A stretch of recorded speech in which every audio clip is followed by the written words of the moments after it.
अच्छा, मेरे असाइनमेंट भेजने से पहले तुम सॉल्व कर रहे हो? हाँ। तो आज जब मैंने क्वेश्चन भेजा तो उसी टाइम तुम्हारा डाउट हो गया मतलब? तो नहीं सर, ये 2015 का क्वेश्चन मैंने पहले से पीवाई को सॉल्व करके रखे हैं। देन तो ये क्वेश्चन में मतलब मैं मेरा सॉल्यूशन मैच नहीं कर रहा है।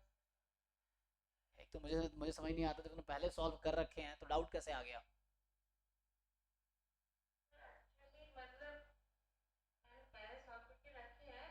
इसका मतलब इसका सॉल्यूशन जो मैंने की है उसका सॉल्यूशन इससे मैच नहीं कर रहा, मतलब इसका सॉल्यूशन से मेरा सॉल्यूशन मैच नहीं फिर से ट्राई कर, दूसरा ट्राई करते हैं। एक तो मुझे तो भाई आश्चर्य लग रहा है, आज ही असाइनमेंट भेजा है नेट वाले ग्रुप में और तुम 64th क्वेश्चन डाउट पूछ रहे हो। इसका मतलब पहले 63 क्वेश्चन तुमने ट्राई कर लिए होंगे, शायद वो भी सॉल्व कर लिया होगा। लेकिन the thing is you didn't try. पता है तुम्हें क्या बोलता हूँ, रिवीजन चीज़ों को किया करो। एक क्वेश्चन जो पहले कर रखे उसको फिर से ट्राई करो, नए तरीके से ट्राई करो। जरूरी थोड़ी कि तुमने 2 साल पहले जो क्वेश्चन कर लिया अब नहीं करोगे, क्योंकि एक बार कर लिया अब नहीं करना है, तो उससे क्या है कि भूल जाओगे सारी चीज़ें। तो रिवाइज करो ना चीज़ों को। क्या ही इसमें बताना, मैं क्या ही बताऊंगा, बताओ तो कितना आसान सा क्वेश्चन दिख रहा है मुझे इसमें। सर एक्चुअली सर ये तो सर एक्चुअली 1/8 होना चाहिए, लेकिन सर इसका आंसर सर 1/4 है। नहीं, मैं देखता हूँ क्या होना चाहिए, पता नहीं, क्वेश्चन पढ़ लेते हैं पहले। सो ये क्वेश्चन है कि y1 y2 be two independent random variable taking value -1 +1 with probability half। तो मतलब probability of y1 being 1, probability of y1 being -1 is 1/2, probability of y2 being 1, probability of y2 being -1 is 1/2। अब ये पूछ रहा है कि x1 y1 के equal है, x2 y2 के इक्वल है, x3 किसके इक्वल है, x2 x1 के। सर लिखने में गलती क्या है, कहना क्या चाह रहा है ये? x1 y1 के इक्वल है, x2 y2 के, x3 किसके इक्वल है? x2 x1, तो सर वो हो जाएगा आपका x3 equal to y1 y2, ऐसे करके जो xn हो जाएगा वो आपका xn इक्वल टू एक y1 y2 yn माइनस ऐसे करके हो जाएगा। नहीं नहीं, ये कुछ ऐसा कह रहा है। So the question is x1 जो है y1 है, x2 जो है वो y2 है, ये ओके है यहाँ तक। अब x3 जो है एक्चुअली वो लास्ट टू का प्रोडक्ट है, x2 x1 का। जो x4 होगा वो क्या होगा? x3 into x2। हाँ, x3 इंटू x2 है। फिर ऐसे ही चलता जा रहा है, तो जो xn है इसने बता रखा है कि xn is xn-1 into xn xn minus 1 to xn minus 2। -2। हाँ,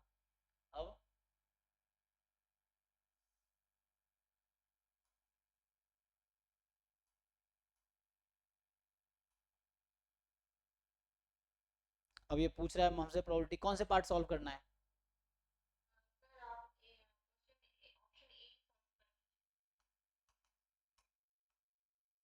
ये कह रहा है कि x8 की वैल्यू 1 है, x9 भी 1 है और x10 हमारा -1 है। इसकी क्या प्रोबेबिलिटी है? जब हम इसको सॉल्व करेंगे तो वैल्यू +-1 होगी, तो जो भी है देखो, सपोर्ट ईच एक्स आई का सपोर्ट क्या हो सकता है, तो +1 या -1, यही पॉसिबिलिटी है ना। या तो +1 होगा या -1 होगा, और कोई पॉसिबिलिटी है नहीं। तो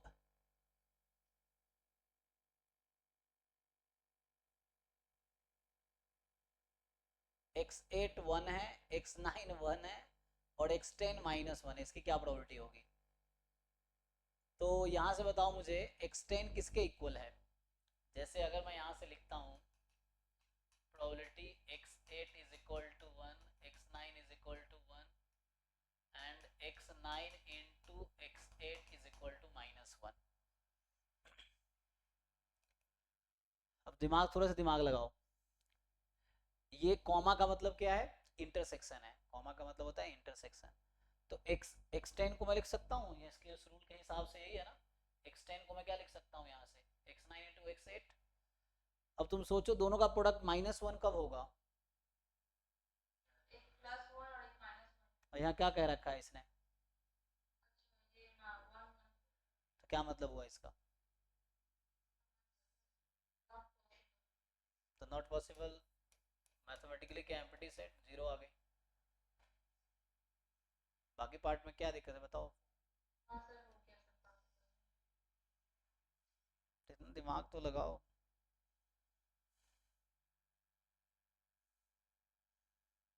रिवीजन करना बहुत ज़रूरी है, रिवीजन बार बार करोगे तब जाके चीज़ें पकड़ आएगी। हो गया भाई बाकी लोगों का? तुम लोगों का नहीं डाउट? बताओ तुम्हारे करते हैं सॉल्व टाइम तो। हाँ मेरा और एक है सर, मतलब उस दिन बोला था ना आपने वो सीरीज का क्वेश्चन वो। अच्छा, ये जो भेजा ग्रुप में? हाँ हाँ यार इसका सॉल्यूशन तुमने ट्राई किया कि नहीं? हाँ, देखिए आप मेरे सॉल्यूशन भी ट्राई करके भेजा हूँ ग्रुप में भी। नहीं वो ऑनलाइन तुमने वो एग्जैक्टली सॉल्यूशन देखा है इसका करेक्ट सॉल्यूशन जो है? नहीं सर मैंने ट्राई किया था, देखिए बस तुम्हें चेक करना था डिक्रीजिंग ओरिजिन बस चेक करना था। तुमने क्या किया इसे अप्रॉक्स पाई के इक्वल? अच्छा ये वाला है तो इसका सॉल्यूशन कैसे कराया था मैंने? बाउंड रूल ले कराए थे यहाँ से k+1 और n-k+1 में क्या रिलेशन है?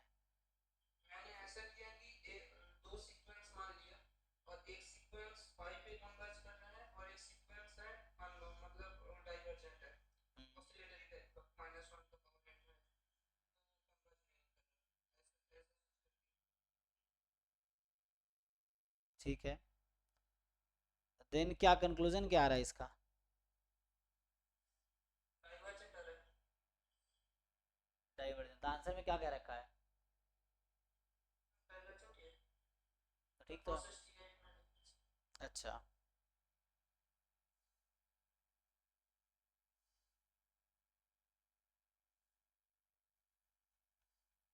क्योंकि ये सम है ना यहाँ पे तो 1√10 इसका चल रहा है। जैम एम में ही आया वो भी बोल रहा हूँ, जैम एम का मार्केट में सोल्यूशन भी अवेलेबल है और यूट्यूब पे भी मिल जाएगा। जैसे देख लो कौन सा क्वेश्चन नंबर है और कौन सा ईयर है। तुम जस्ट यूट्यूब पे डालो जैम मैथमेटिक्स 2000 मान लो एग्जाम्पल के 20, जहाँ तक मुझे याद है ये 18 या 19 के आसपास का है। तो 2018 क्वेश्चन नंबर दिस सॉल्यूशन। बहुत सारे लोग क्योंकि यूट्यूब पे इतने लोग एक्टिव है ना तो सॉल्यूशन लोग डालते रहते हैं बहुत सारे लोग। तो वहाँ तुम्हें डिफरेंट अप्रोच भी मिल जाएगा यूट्यूब पे भी या गूगल पे मिल जाता है। तो वो तुम देख सकते हो तो तुम्हारा अप्रोच भी ठीक है।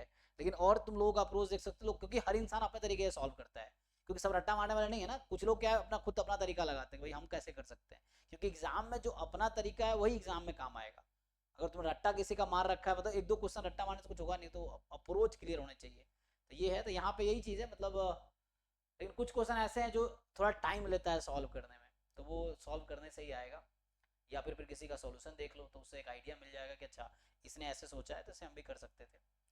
तो वो है जब आपको क्लिक ना करे। बट आई थिंक ठीक है, बस यही डिसाइड करना था कि ये वाली जो सीक्वेंस है उसका वो क्या आएगा, कन्वर्जेंट होगी या डाइवर्जेंट होगी इसकी सीरीज जो है। तो लास्ट टाइम जो हमने वहाँ तक तो पहुँचे ही थे हम लोग। तो बस ये डिसाइड करना रह गया था कि ये वाली सीरीज जो है वो कन्वर्ज करेगी या डाइवर्ज करेगी, यही रह गया था डिसाइड करना। ये √√2√n-1 यहाँ से लेके √, ये है। लेकिन ये सीरीज डाइवर्स करती नहीं। ये था कि ये सीरीज क्या है, कन्वर्जेंट है या डाइवर्जेंट है, ये देखना था जस्ट।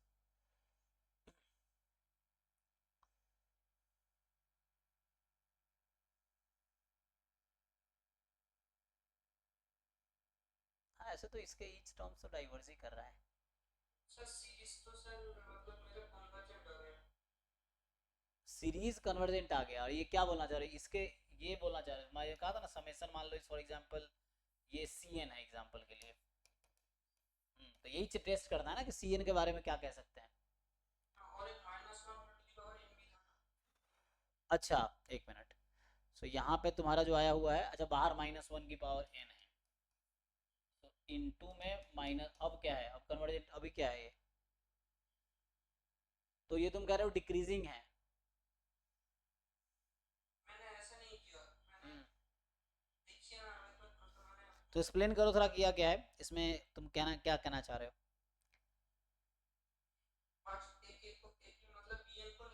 हाँ bn निकला मेरा -1 whole to the power n। यही है bn तुम्हारा, तुमने जो bn लिख रखा है यही तो है वो, k फ्रॉम 0 से इन्फिनिटी कर रखा है ना, बस यही तो है डिफरेंस, तो वही बात।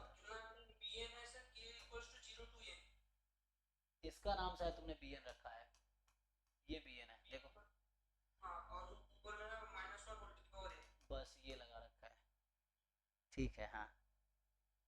तो -1 whole to the power n को छोड़कर जो बाकी जो सीरीज है वो सर मेरा कन्वर्जेंट है सर, मैंने वो बॉक्स में किया देख लीजिए।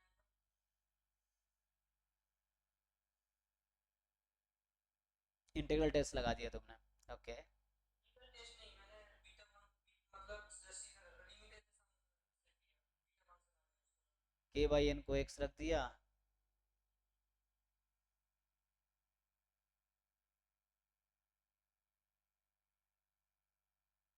तो ये पाई के करीब आ गया तुम्हारा, ठीक है देन। तो bn की लिमिट जीरो ही नहीं, bn की लिमिट जीरो ही नहीं होगी फिर। तो bn डाइवर्जेंट हो रहा है लिमिट टेंड्स टू इनफाइनाइट में, bn डाइवर्जेंट क्योंकि सामने एक -1 हाँ हाँ तो ठीक है ना, ये लिमिट डज नॉट एग्जिस्ट हो गया, चलो तो डज नॉट एग्जिस्ट हो गया, तो हम इसका क्या बोल सकते हैं, तो यही तो मैं पूछ रहा था यहाँ पे, तो ये तुम्हारा तुमने bn इसका नाम दिया, तो हमें यही तो डिसाइड करना है, तो ये क्या आ जाएगा, bn डज नॉट एग्जिस्ट तो सीरीज डाइवर्जेंट हो हाँ हो गया, क्योंकि उसके लिए हमें पता है ना कि bn अगर जीरो नहीं है, चाहे वो अगर डाइवर्स कर गया हो, अगर bn जीरो होता, bn की लिमिट अगर जीरो होती, सो दैट मे कन्वर्ज और मे डाइवर्स, यही पॉसिबिलिटी है ना, कि अगर bn की लिमिट जीरो है तो दो पॉसिबिलिटी है कि या तो कन्वर्ज करेगी या डाइवर्स करेगी, अगर जीरो के अलावा कुछ भी है तो वो डाइवर्स ही करेगी, तो अगर bn की लिमिट, ये जो bn है इसकी लिमिट अगर जीरो नहीं आ रही है तो मतलब तुम्हारा डाइवर्स करने का मतलब वही जीरो नहीं आ रही है, सो लिमिट ऑफ bn जब जीरो नहीं आ रही है तो इसका मतलब है कि डाइवर्जेंट है, इसका मतलब ये डाइवर्स कर रही है,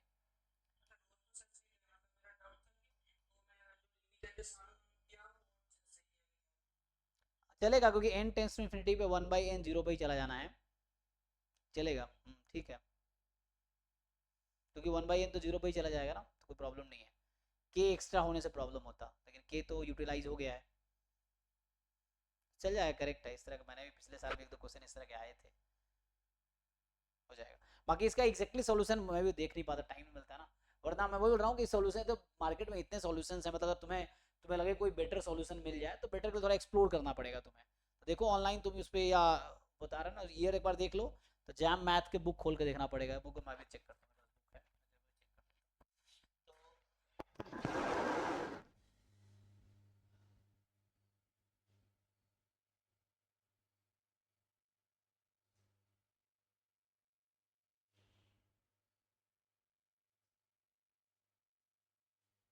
ये मेरे पास है ना 2021 तक का है, हो जाना चाहिए, इसी में आएगा,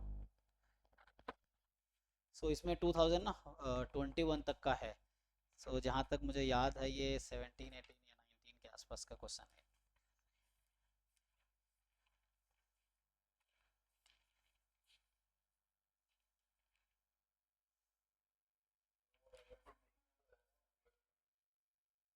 ईयर देखना पड़ेगा इसमें ना, क्वेश्चन मुझे ढूंढना पड़ेगा इसका उसमें, हाँ उसमें भी होगा सीक्वेंस सीरीज जो है ना, डीपीपीज हमारे जो एमए वाले हैं उसमें चेक करो एक बार है तो देखो, नहीं तो मैं यहाँ ढूंढ लेता हूँ, यही देख लेता हूँ मैं, तो उसमें हो जाएगा, हाँ वहाँ मिल जाएगा, उसमें होगा, उसमें क्वेश्चन ईयर नंबर लिखा होगा, ईयर जहाँ तक मुझे याद है 18 ही है, लेकिन पिछले साल हाँ 2000,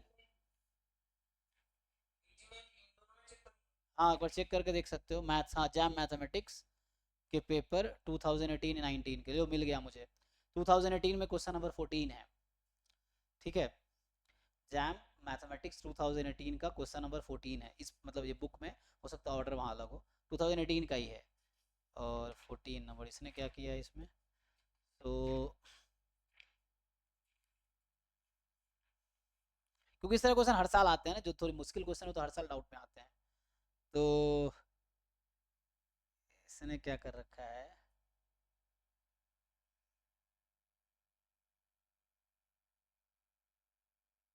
सेम कर रखा है इसने, इसके पास 2 डाइवर्जेंट सब सीक्वेंस है, तो सब सीक्वेंस तो डाइवर्स कर रही है, तो यहाँ पे इसीलिए इसका डाइवर्स कर रही है। ठीक है ना, एक बार चेक कर लेना तुम, और भी जगह थोड़ा एक्सप्लोर कर लो, यूट्यूब पे देख लेना। 2018 का है क्वेश्चन ये, जैम मैथमेटिक्स का, उसका देखो, और कुछ फिर भी कंफ्यूजन है तो डिस्कस करना, फिर मैं चेक कर लूँगा। इसका भी आंसर डाइवर्स ही आया हुआ है, ठीक है, ये है, नहीं तो फिर मुझे ट्राई करना पड़ेगा इसके लिए खुद से।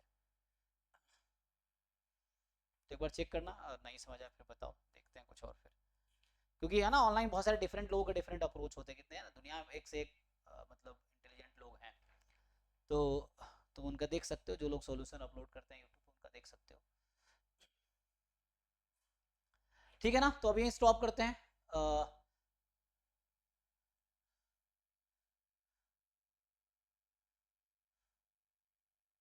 बाकी क्या ही करना है, डाउट तो चलो पूरे साल चलता रहेगा, इसको रहने तो अगले क्लास में करते हैं। जो रह गया तो कल का भी सेम शेड्यूल रहेगी, सेम शेड्यूल हम रखेंगे, तो अभी और सर हाँ एक चीज पूछना था, प्रैक्टिकल पूछना था, हाँ ये मेरा वो टाइमिंग बहुत खराब जा रहा है एग्जाम की, आप समझ रहे हो, मेरा टाइमिंग बहुत खराब हो रहा है, मतलब सेक्शन ए में तो ठीक है, सेक्शन सी का टाइमिंग बहुत ज़्यादा ही लग रहा है। अच्छा, अच्छा, तो पेपर कंप्लीट कर पाते हो कि नहीं? 1.5 घंटे में भी, 1.5 घंटे में 30 क्वेश्चन देते हैं, वही बाद में। मतलब पूरा पेपर नहीं हुआ था, मतलब पहले बार किया था तो मैं उसमें से 34 अटेम्प्ट किया और 30 आया था। अच्छा, नहीं पहले तो कोशिश यही करना है कि पहले पूरा पेपर देखें, कई बार ना जब आधे क्वेश्चन तक ही पहुंचोगे तो पीछे वाले आसान क्वेश्चन छूट जाएंगे, तो ये करना है कि इनिशियली जैसे जो टाइम क्वेश्चन ले रहा है ना, तो initially you can skip that, जैसे कोई क्वेश्चन ऐसा है इसमें बहुत टाइम लग सकता है, तुम कर लोगे बट हो सकता है कि बहुत टाइम लगेगा, तो उसको तुम इनिशियली उस टाइम पे स्किप करो, जब एंड में टाइम बचाया करना, नहीं तो फिर बाकी, और जो क्वेश्चन लगे कि क्विकली हो जाएगा 1-2 मिनट में, तो वो सॉल्व कर लो सेम टाइम पे, फिर आगे बढ़ो। अगर ज़्यादा टाइम लग रहा है तो उसको उस टाइम पे स्टॉप करो, क्योंकि वो कोई से क्वेश्चन मतलब 15-20 मिनट अगर दे दिए तो बहुत ज़्यादा हो गया ये, तो उसके बदले तुम्हें 5-6 क्वेश्चन का लॉस हो जाएगा। तो करना क्या है कि जैसे एग्जाम जब टेस्ट दे रहे हो, तुम पहले क्वेश्चन पढ़ो, लगे अभी हो जाएगा कर लो, ऐसे बहुत सारे क्वेश्चन होंगे, कुछ ऐसे होंगे जो तुम्हें लगेगा नहीं होगा, ये बहुत टाइम लगेगा, तो उसको उस टाइम पे स्किप कर सकते हो, वहाँ मार्क फॉर रिव्यू भी रहता है, तो भी कर सकते हो मार्क फॉर रिव्यू, तो वो तुम्हें दिखा कलर है ना, दूसरा कलर में आ जाता है, तो सीधा क्लिक करोगे वहाँ पहुँच जाओगे, तो ये ऑप्शन है। तो मतलब तुम जैसे क्वेश्चन कंप्लीट नहीं कर पाते तो कोशिश करना है पूरा पेपर हम देखें, तो पूरा पेपर देखेंगे तो क्वेश्चन रीड करो, जल्दी में हो जा रहा है टिक करो आगे बढ़ो, नहीं हो रहा है स्किप करके अगला क्वेश्चन पढ़ो, अगला क्वेश्चन पढ़ो, पूरा पेपर एक बार में तुमने कंप्लीट कर लिया। अब जो क्वेश्चन नहीं किए थे, जो तुम्हें लग रहा था हो जाएगा, तो उस पर करो 1 बाय 1, इससे ये होगा कि आसान क्वेश्चन नहीं छूटेगा। कई बार क्या होता है जब क्वेश्चन पेपर देखते ही नहीं है, मान लो लास्ट के 20 क्वेश्चन तुमने देखे ही नहीं क्या था, तो वो तो पता ही नहीं चला ना, तो उसमें आसान क्वेश्चन भी कुछ रहे होंगे जो हम इजिली कर सकते थे, तो छूट गया। तो इस तरह से है, तो उसके लिए तुम्हें थोड़ा सा ये रखना है कि ये कोशिश नहीं करना कि सारा क्वेश्चन सॉल्व करना, कुछ बच्चे ऐसे हैं तुम्हें होगा तुम सारे सॉल्व कर लोगे, बट वो 3 घंटे का एग्जाम 60 क्वेश्चन करना है, तो कई बार ऐसा हो सकता है कि अभी तुम 3 घंटे में 60 नहीं कर पाओगे पूरे, तो अभी पहले वो क्वेश्चंस करो जो तुम इजिली कर सकते हो, फिर धीरे धीरे उसको तुम्हारी एक्यूरेसी बढ़ानी पड़ेगी और टाइम थोड़ा स्पीड बढ़ाना पड़ेगा तुम्हें, कि या शॉर्टकट या इतना टाइम नहीं लेना पड़ेगा, तुम्हें सीखना पड़ेगा कैसे। जैसे इस बार तो लोगों ने बताओ जैसे मनोप्रिया ही है, तो इसके 90.6 मार्क्स है शायद ना, 90.3 या 90.6 है, अब 90 मार्क्स ले आई, इसका मतलब समझ रहे हो तुम, मतलब इसने 96-7 के अटेम्प्ट किए थे, तो इस तरह के बच्चे भी हैं जो, क्योंकि पेपर बहुत आसान इस बार आ गया था, तो वो ठीक है, वरना पिछले साल तो जो क्या नाम था उसका, सेकेंड रैंक इसका था, मैं भूल गया, तो मतलब हमारा स्टूडेंट था ना, वो पिछले साल भी सेकंड रैंक हमारा ही था, इस बार सेकंड रैंक वही हमारा स्टूडेंट ही है, तो उसके कितने 59 मार्क्स, 55 मार्क्स थे, नाम भूलने के गाड़ी है, नाम था सुभाजीत, नहीं सुभाजीत तो ये है, संबित घोष, हाँ क्या नाम था उसका, मैं नाम भी भूल गया, छोड़ो जो भी है, तो हाँ संबित घोष था शायद, हाँ संबित घोष, ठीक है, संबित हिताम सिंह, तो मतलब ये है कि इसके 55 मार्क्स थे, तो ऐसा नहीं है कि हम ये बोल सकते हैं कि नहीं मतलब तुम 90 मार्क्स का करोगे तभी, तो ये सब डिपेंड, मतलब जैसे मैं कंपटीशन बता रहा हूँ कि पिछले साल जो सेकंड रैंकर स्टूडेंट है संबित घोष था, हाँ उसके 55 मार्क्स थे, इस बार जो सेकेंड रैंकर है उसके 90 मार्क्स हैं, रैंक दोनों का सेम है। तो ये ऐसा नहीं कि वो बच्चा संबित कमजोर था ये अच्छी थी, ऐसा नहीं है ना, ये पेपर के लेवल पे कि चूंकि पिछला पेपर बहुत डिफिकल्ट था तो 55 इसरा आसान था। तो वही तुम्हें देखना पड़ेगा कि तुम्हें ये नहीं कि हर बार तुम्हें 100 के 100 अटेम्प्ट ही करने हैं, वो ये डिसाइड करेगा पेपर का जो लेवल है, वो डिसाइड करेगा तुम कितना अटेम्प्ट कर पाओगे। बट तुम्हें कोशिश करना है कि अपना मैक्सिमम देना है, तुम्हें ज़्यादा से ज़्यादा क्वेश्चन अटेम्प्ट करने हैं और ज़्यादा से ज़्यादा सही करना है, क्योंकि गलत करोगे नेगेटिव मार्किंग पार्ट ए में है। तो यही चीज़ एग्जाम में भी होगा, वहाँ पे मेन एग्जाम में।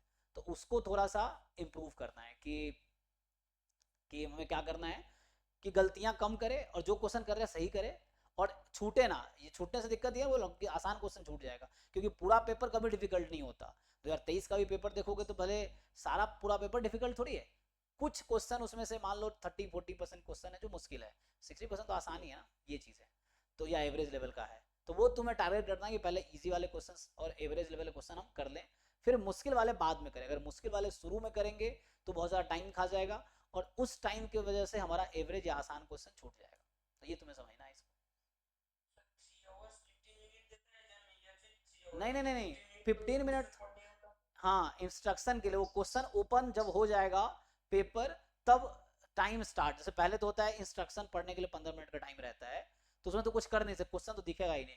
क्वेश्चन जब दिखेगा एग्जैक्टली मान लो 9 से 12 एग्जाम है, तो तुम्हें क्वेश्चन अगर 9 बजे दिख गया अगर मान लो, या सो उसके बाद 3 घंटे क्वेश्चन पेपर के लिए तुम्हारे पास 3 घंटे ही है।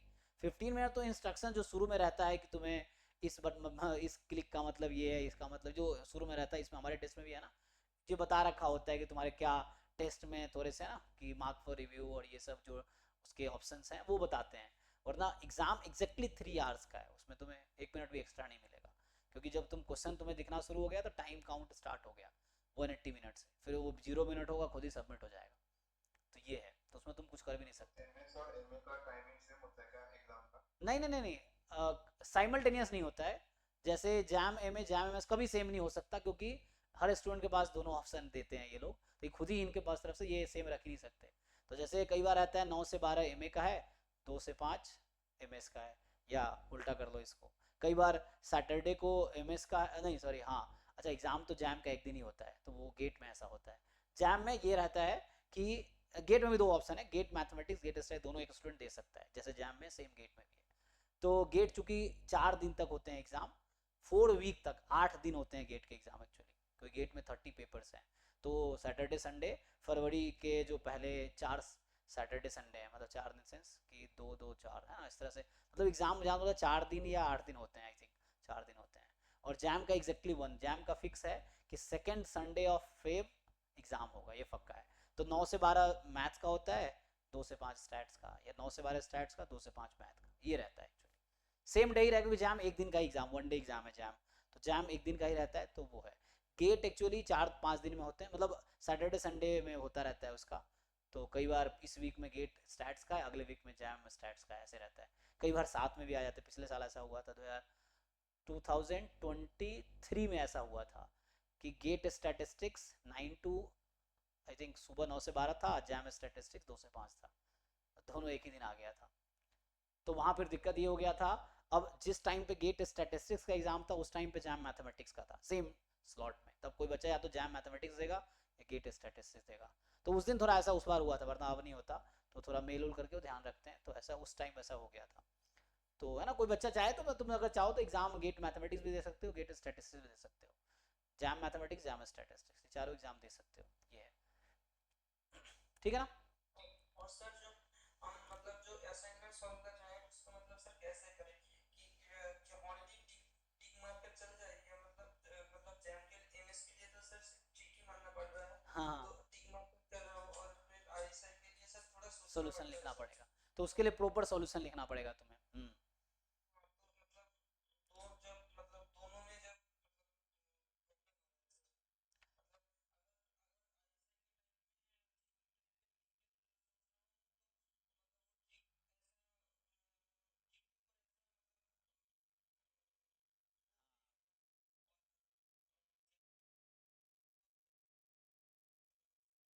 लिए टाइम मिलेगा। आईएसआई एक रिस्की एग्जाम है, क्योंकि बहुत बच्चे ट्राई करते हैं।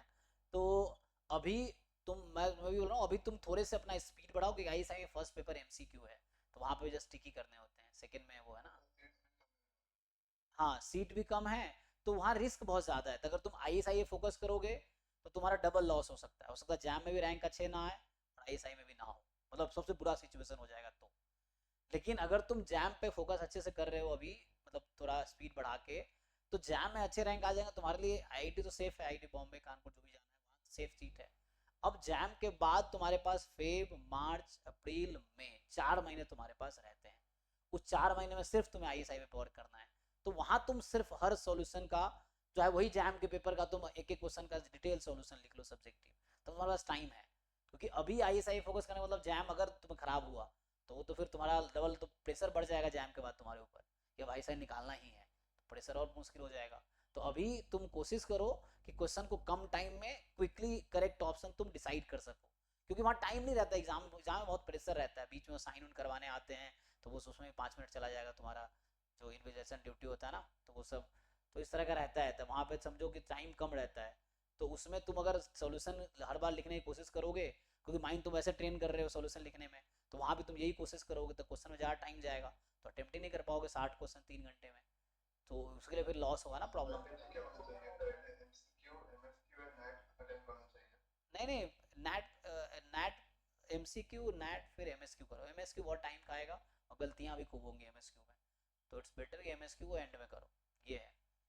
या इनिशियली जो आसान है वो कर सकते हो। मतलब जब क्वेश्चन देख रहे हो तो तब माइंड में आ रहा है कि उसका अगर सॉल्यूशन कर लूं उसके बाद हाँ वही तुम्हें देखो, कई बार चीजें तुम्हारे पास इंट्यूशन से हमें दिखने लगता है ये गलत है ये सही है, भले उसका प्रूफ करेगा। मुझे भी ऐसा होता है कि मुझे पता चलता है ये आंसर सही है, मैं लिख नहीं पाता मैथमेटिकली कैसे सही होगा, तो ऐसा कई बार रहता है कि मैं दिखता है कि अच्छा ऐसा होगा, लेकिन वो मैथमेटिकली तुम प्रूव नहीं कर पाओगे, मुश्किल है, तो थोड़ा डिफिकल्ट रहता है। लेकिन एमसीक्यू में मुझे तो बस टिक करना है, इसलिए मैं एग्जाम्पल लेके फटाफट कर देता हूँ, तो वो ऑब्जेक्टिव अप्रोच है, तो उससे एंट्रेंस में ऑब्जेक्टिव एग्जाम में हेल्प करता है, सब्जेक्टिव में थोड़ा मुश्किल रहेगा। लेकिन अभी तुम्हारे आगे जो एग्जाम है अगला फेब में वो जैम का है, तो कोशिश करो जैम में अच्छे रैंक लाओ। फिर आईएसआई तुम जैसे बच्चे ही होंगे, जो आईएसआई उन्हीं बच्चों का होता है जिनके जैम में अच्छे रैंक होते हैं, वही बच्चे आईएसआई में जाते हैं, जनरली वही बच्चे होते हैं, टॉप रैंकर्स ही होते हैं। तो ये है, तो तुम जैम में अच्छा, जैम में पहले अच्छा सब्जेक्ट मतलब अप्रोच मतलब कॉन्सेप्ट है ही तुम्हारा, उसको वर्क करो, थोड़ा और ठीक करो, उसको बना के फिर जैम में अच्छे रैंक लाने की कोशिश करो, आ ही जाएगा। ऐसे तो देखो जो बच्चा सिंसियर है, तुम अगर जैसे कर रहे हो वैसे करते जाओ, क्योंकि यही गिने चुने बच्चे हैं जिनके अच्छे रैंक आते हैं, बाकी तो वैसे ही मतलब जो सिंसियरली तैयारी कर रहा है, क्योंकि बहुत बच्चे हैं, भीड़ नहीं है ना हमारे पास, 3,000 4,000 बच्चा एग्जाम दे रहा है, तैयारी मुश्किल से जो कोचिंग लगा रहा है, पूरे कोचिंग मिला लो जितने भी 5 6 10 कोचिंग है स्टैट्स की, सब मिला के मिला लो तो एक ही बच्चा जो 4 जगह भी है, ऐसे बच्चे बहुत सारे जो 4 कोचिंग में है, ऐसे बच्चे भी हैं, पिछले साल भी इस बार भी है, तो वैसे भी रहता है। तो सब मिला के देखो 1000 बच्चा है जो कोचिंग करता है, सब मिला के 1000 बच्चा होगा अराउंड जो कोचिंग करता होगा, इन्हीं 1000 बच्चों में कंपटीशन है, और इन 1000 में से 2 3 400 बच्चे हैं जो ठीक से तैयारी कर रहे हैं, तो मतलब मैक्सिमम लगा 500 बच्चे जो ठीक से तैयारी कर रहे हैं, एग्जाम भले 3,000 4,000 दे रहे हैं, तैयारी ठीक से 500 बच्चा ही कर रहा है, जो बहुत सिंसियरली तैयारी कर रहा है, मतलब पूरे दिल से। बाकी तो ऐसे ही अपना, हमारे यहाँ भी इतने पिछले 500 600 बच्चे थे, कितने तैयारी करते हैं, बस ऐसे ही अभी भी देख लो कितने बच्चे क्लास में आते हैं, 150 200 बच्चे हो गए, लेकिन कितने क्लास में आते हैं, तो ऐसे ही है। तो एंड में अभी तो शुरू ही अभी हुआ है, अभी एग्जाम चल रहा है, बाद में देखो 1,000 बच्चा हो जाएगा। हाँ, तो इस तरह से। टीआईएफआर में स्टैट्स का ऑप्शन नहीं है ना? किसमें? टीआईएफआर में टीएफआर में स्टैट्स का ऑप्शन नहीं है, वहाँ पे टीएफआर मैथमेटिक्स एग्जाम है, क्योंकि उनका प्योर मैथमेटिक्स में उनका रिसर्च है, तो स्टैटिस्टिक्स को उतना वो नहीं देते। हालांकि स्टैटिस्टिक्स है एज अ, तुम ज्वाइन करके स्टैटिस्टिक्स से पीएचडी कर सकते हो, वहाँ पे जो फैकल्टी 2 फैकल्टी हैं वहाँ पे स्टैट्स में जानता हूँ, तो वहाँ है ना उनका नाम भी, तो टिफर में है, रिसर्च करते हैं लोग स्टैटिस्टिक्स में, लेकिन स्टैटिस्टिक्स का अभी कोई डायरेक्ट एंट्रेंस नहीं है उनके पास कि तुम उसको दे के वहाँ एडमिशन ले सको, उसके लिए तुम्हें टीएफआर जीएस मैथमेटिक्स होता है, वही देना पड़ेगा, उसके थ्रू ही वहाँ एडमिशन होगा। फिर एमएससी मैथमेटिकल साइंस, वहाँ पे इंटीग्रेटेड पीएचडी है, आईआईएससी में, आईजर्स में, टीआईएफआर में, इन सब में इंटीग्रेटेड कोर्स हैं, मतलब एमएससी प्लस पीएचडी, तो इंटीग्रेटेड कोर्स हैं, तो ये सब मैथमेटिक्स में ही है। लेकिन तुम एमएससी करके पीएचडी वहाँ स्टैटिस्टिक्स में कर सकते हो, मतलब रिसर्च स्टैटिस्टिक्स में कर सकते हो, लेकिन कोई एंट्रेंस उनको वही जाना पड़ेगा जिससे मैथमेटिक्स वाले बच्चे जाते हैं, इस तरह से। ठीक है यार का, तो अभी थोड़ा सा जैम पे फोकस करो, तुम कोशिश करो शॉर्टकट में, मतलब क्विकली ऑप्शन डिसाइड करे कि हमें इतना हो गया, 3 घंटे में 60 क्वेश्चन अच्छे से अटेम्प्ट कर ले, और एक दो बार चेक भी कर ले कि मतलब कोई क्वेश्चन छूटे ना, तो स्पीड बढ़ाना पड़ेगा, एक्यूरेसी बढ़ाना पड़ेगा तुम्हें, और उसको थोड़ा ठीक करो। आईएसआई के लिए टाइम तुम्हारे पास जैम के बाद भी 4 महीने रहेगा, तब तुम सिर्फ सॉल्यूशन लिख सकते हो, ये कर सकते हो तुम। You just write detail solution to each question, चाहे वो जैम वाला ही क्यों ना हो या आईएसआई का क्यों ना हो। ये है तो वो तो तभी हम डिस्कस करें, क्लास तो चलती रहेगी क्योंकि तुम लोगों का क्लास आईएसआई के एग्जाम तक चलेगा, तो अभी जैम के बाद आईएसआई क्लास हम चलाएंगे तो उसमें डिस्कस करेंगे हम लोग। मतलब तो उसमें सर थोड़ा मतलब ऐसा टेंशन आ रहा है, ऐसे भी है जैम भी है, कैसे निकलेगा। देखो आईएसआई, वो आईएसआई में बहुत लक भी है ना, सीटें बहुत कम है, लक उसमें है ना कि जो बच्चा जैम दे रहा है आईएसआई भी देगा, तो वहाँ लक फैक्टर ज़्यादा है, टैलेंट है लेकिन उसमें लक भी है, तो वो तुम्हें देखना है। उस चक्कर में जैम में सीटें ज़्यादा है ना, जैम में एटलीस्ट जनरल कैटेगरी में 100 रैंक तक एडमिशन हो जाता है, और 100 रैंक लाना बहुत मुश्किल नहीं, 100 के अंडर लाना बहुत आसान है, एक एवरेज बच्चा ला सकता है जो ठीक से तैयारी कर रहा है वो इजीली ले आएगा। ये है तो उतना मुश्किल नहीं है, जो सिंसियरली थोड़े सिलेबस और पीवाईक्यू पूरा कर लिया तो वो इजीली टॉप 100 के अंदर आएगा ही, ये चीज़ है। पेपर इजी आ रहा तो सबके लिए इजी रहेगा, मतलब इस साल का एमएस का इजी आ रहा सबके लिए easy आएगा। हाँ एग्जैक्टली तो ऐसा तो कुछ है नहीं कि इजी आ गया सिर्फ तुम्हारा फायदा होगा, सबका फायदा होगा, वो डिफिकल्ट है सबका लॉस है, तो वैसा है। अब जैसे मान लो पिछले साल 55 पे सेकंड रैंक था, अब इस बार जिसका 55 है शायद उसका रैंक 100 पार चला गया है, तो इस तरह से है, तो कुछ नहीं कह सकते तुम क्या होगा, ये है। सो इसीलिए अपना बेस्ट देना है, अपना बेस्ट तैयारी करो, बेस्ट दो और कोशिश करो कि ज़्यादा से ज़्यादा अटेम्प्ट करें। अभी चूंकि अगला एग्जाम जैम है तो हमारा फोकस जैम होना चाहिए, जैम के बाद 3-4 महीने का टाइम है तुम्हारे पास, अराउंड 4 मंथ होगा, तब तुम प्रॉपर उसकी प्रिपरेशन करो, तब तुम्हारे साथ और भी बच्चे होंगे, और जो आईएसआई की तैयारी कर रहे होंगे उसके बाद भी वो तुम्हारे साथ जैम वाले बच्चे ही होंगे, पहले जैम दिए होंगे बाद में आईएसआई की प्रिपरेशन कर रहे होंगे, ये चीज़ है। ठीक है, थोड़ा अपना स्ट्रैटेजी बनाओ, तुम देखो क्या कर सकते हो, क्योंकि जैम को रिस्क मत डालो, जैम में तुम्हारे पास एक इजी एग्जाम है, जैम बहुत इजी एग्जाम है, और जो लोग सिंसियरली तैयारी कर रहे हैं उसके लिए बहुत इजी है। बस ढंग से पूरा सिलेबस 100% करो, पीवाईक्यू करो, फिर जो प्रैक्टिस कर ही रहे हो, मॉक टेस्ट दे ही रहे हो, काफ़ी है इतना। बस ये पूरे साल कंसिस्टेंटली करते रहे तो खुद ही अच्छे रैंक आ जाएगा, तुम्हें कुछ एक्स्ट्रा करने की जरूरत नहीं है, बस इसी को कंटिन्यू रखना है चीज़ों को। ठीक है, हाँ ठीक है, फिर चलिए ये स्टॉप करते हैं आज, थैंक यू।